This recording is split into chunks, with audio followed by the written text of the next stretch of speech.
La Belgique sera bientôt le second État, après les Pays-Bas, à adopter le mariage entre homosexuels.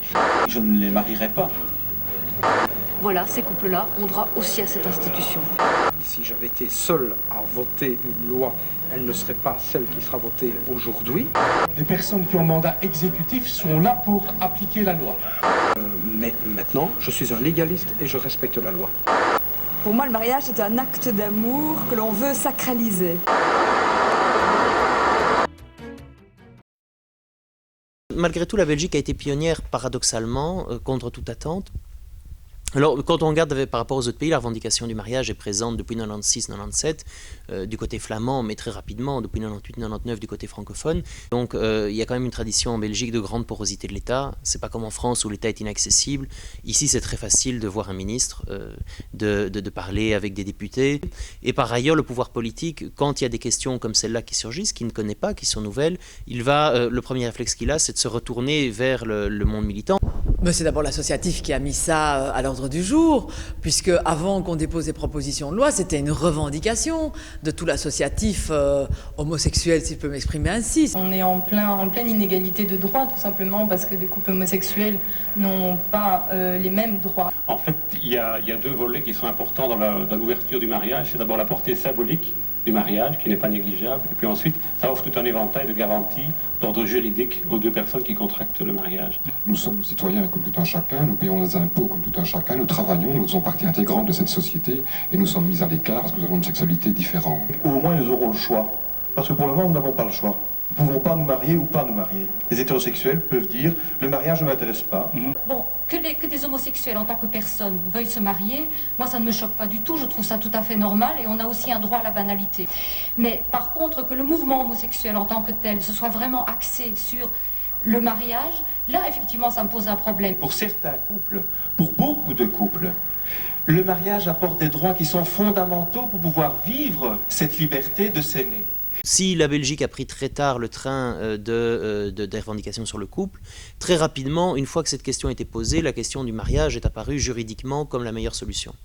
Le gouvernement arc-en-ciel avait décidé d'éradiquer toutes les discriminations entre les couples homo et les couples hétéros. Et puis à un moment, Magda Alvoet, qui était ministre de la Santé mais qui avait été chargée de ce dossier, on s'est retourné en Conseil des ministres en disant, écoutez, on a commencé à lister l'ensemble des discriminations pour essayer de les éradiquer. Est-ce que ce ne serait pas plus simple d'ouvrir le mariage aux couples gays?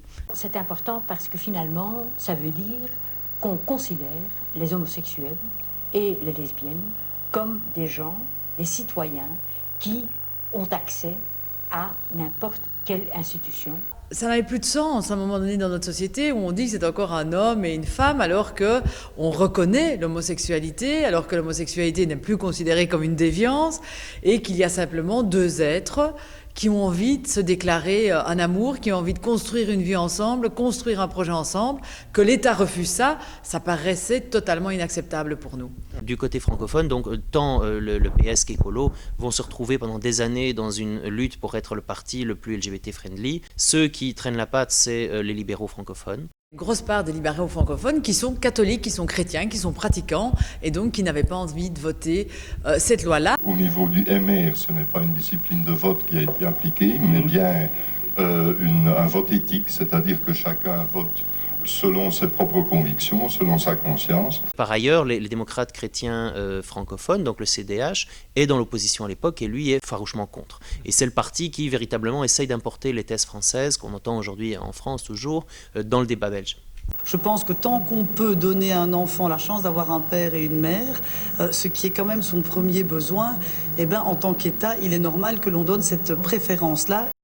Qu'il y avait enfin une ouverture au niveau du Parlement qui était pour une fois sans les catholiques, où on a pu avancer vraiment sur beaucoup de plans social et sociétal, notamment le mariage pour les gays, l'euthanasie. Ce qui freinait plus des cas de fer était le CDH ici en Wallonie.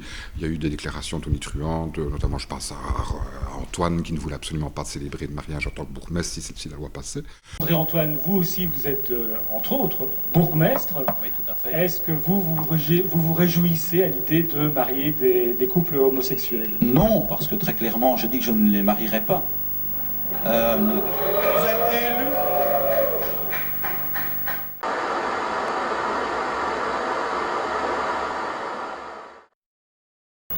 Et ce 1er juin 2003 restera aussi une date importante. C'est en effet aujourd'hui qu'entre en vigueur la loi qui autorise le mariage pour les couples homosexuels. Eh bien, moi, ce que je me rappelle vraiment le plus, c'est comme c'était émouvant. C'était vraiment... Il y avait tout le monde qui était en tribune. On était tous suspendus à ces petites lumières rouges et vertes qui s'allumaient. On attendait le décompte. Et quand on a su que c'était passé, c'était, à mon avis, le vote le plus émouvant que j'ai eu au Parlement. C'était vraiment le signal. Ça y est, le législateur a décidé que tous les couples hétéros, gays, lesbiennes sont égaux.